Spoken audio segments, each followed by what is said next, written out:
Welcome back. The city of Oakland continues to make major headlines, from the recent loss of one of its police officers to the ongoing search for a new police chief. Joining us live now to discuss is Mayor Thao. Mayor, good afternoon to you. Good afternoon. Thank you for having me.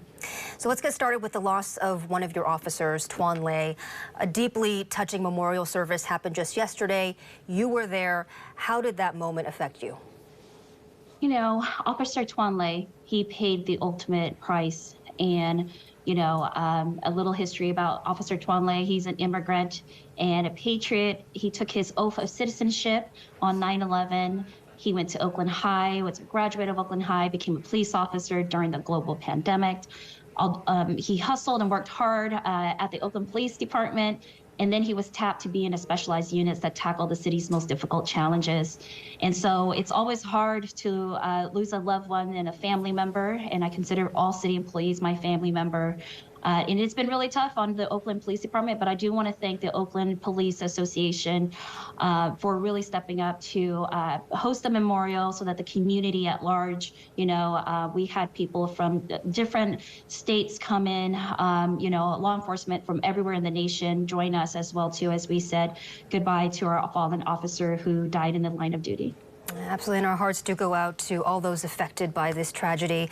Now, Mayor, some of your critics do allege that the burglary that took Officer Le's life and other crimes that happened in 2023, that they happened on your watch. Data from your police department shows robberies, burglaries, and car thefts all up last year. How do you explain that? I have the best job in the world. That's because every day I have a chance to fight for a safer, more affordable, and prosperous Oakland.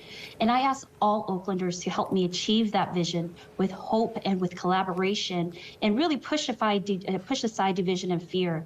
The only way that we're going to get through this is together. And, I want to thank you for that question, because I should clarify the record. I have 3 points I want to make. First, making Oakland safer for children, families, businesses, and visitors is my top priority. And I join Oaklanders in demanding for more prevention, more enforcement, and more accountability for the criminal groups inflicting harm upon our community. Second, crime in Oakland has been on a steady rise since 2019.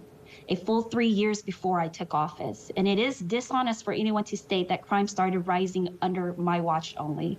Under my watch, however, we looked under the hood and identified issues that needed fixing while setting priorities that really move Oakland forward. And third, my record is clear. Despite inheriting rising crime rates and a historic budget deficit, I have taken aggressive action to reduce crime by investing in a robust police department, by strengthening violence prevention initiatives, and leveraging technology to disrupt the criminal networks. And under my leadership, Oakland has more police officers, more safety ambassadors, and more violence prevention teams on our streets than any time in the last 2 years. Of course, things don't get better overnight. We have already diagnosed the issue, right? And so right now we are implementing our plan so that we can ensure to reduce crime and improve the whole community's sense of security here in the city of Oakland. In response to that, Mayor, we know that you've already gotten resources from Governor Gavin Newsom to combat crime. We talked about this last year. We've also heard from you on different strategies you've introduced, like installing special cameras, more foot patrols. Are these tactics working, or does something need to change here?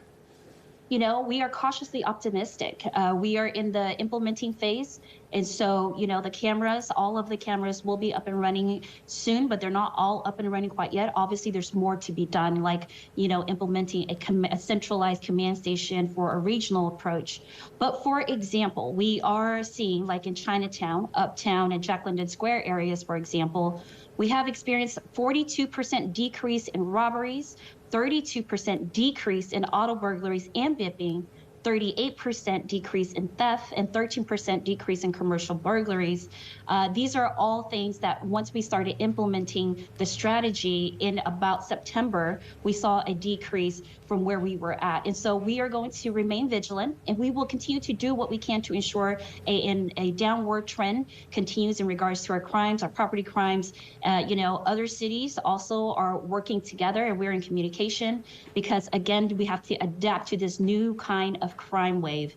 And, you're not seeing your drug dealer at the corner anymore. What we're seeing is people are breaking into vehicles, robberies and theft is happening. And that is the new kind of crime that we are working towards, not just our city, but we're doing a regional approach. And so we are cautiously optimistic because we do see a decrease with these implementations. Okay. Well, Mayor, your critics are quick to connect the crime statistics to the fact that the city still does not have a permanent police chief. Does this argument hold any water? Because we know that you have an interim chief in place. That's right. So, the Oakland Police Chief leads a very critical component of my comprehensive community safety strategy. And I am grateful for the work of Interim Chief Darren Allison, who has been with OPD for decades and have that experience. He's assistant chief when he's not the interim chief. And so he is providing a steady hand while we look for the permanent chief. Now, I'm a big believer that Oakland deserves the best chief that we can find because we are under the federal oversight. So we're not just like any other city. And we should not say we will just take anyone just for the sake of claiming that someone is the police chief. And I have informed the commission that I would like to review more candidates, as that is the process where they are the only ones who will recommend to me candidates in order to make a well-informed decision on the best police chief for Oakland. So I intend to continue to work collaboratively with the police commission until and find an exceptional candidate for the city of Oakland. This process is incredibly important to me and it stays at the forefront, and I am going to continue to implore the cooperation of the police commission to work with me. Okay, got it. So I want to move now to a slightly separate topic. There is a move right now to remove you from office, and I think it's important to contextualize this for our viewers, that the person organizing this recall is an Alameda County Superior Court judge who you removed from a post on the Oakland Police Commission. There's another recall organizer who also ran against you in 2022. So, Mayor, is this recall campaign a simple case of revenge? That the work that we do here at City Hall, it's not easy. You have to really, again, diagnose the issues.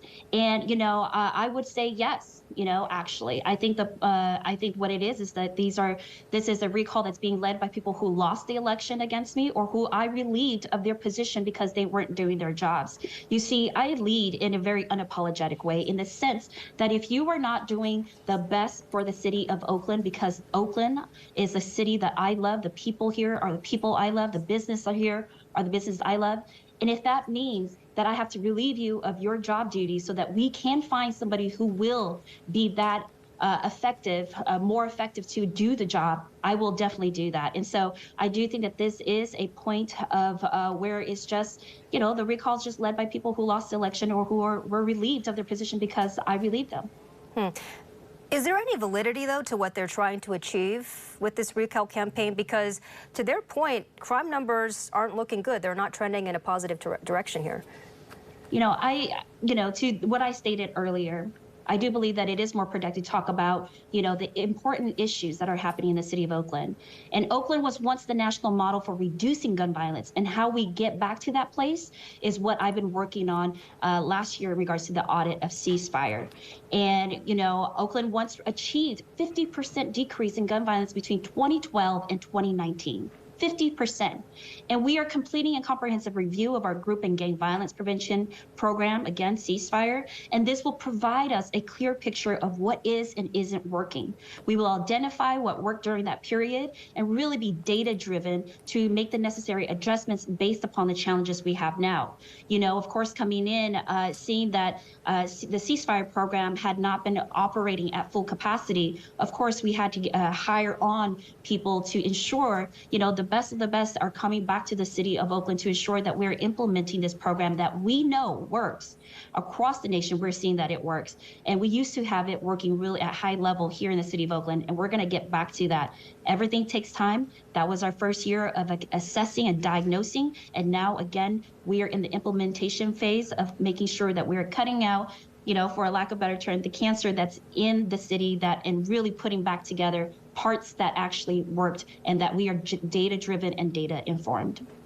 All right, Oakland Mayor Thao, thank you for spending some time with us this afternoon. We appreciate it. Thank you so much.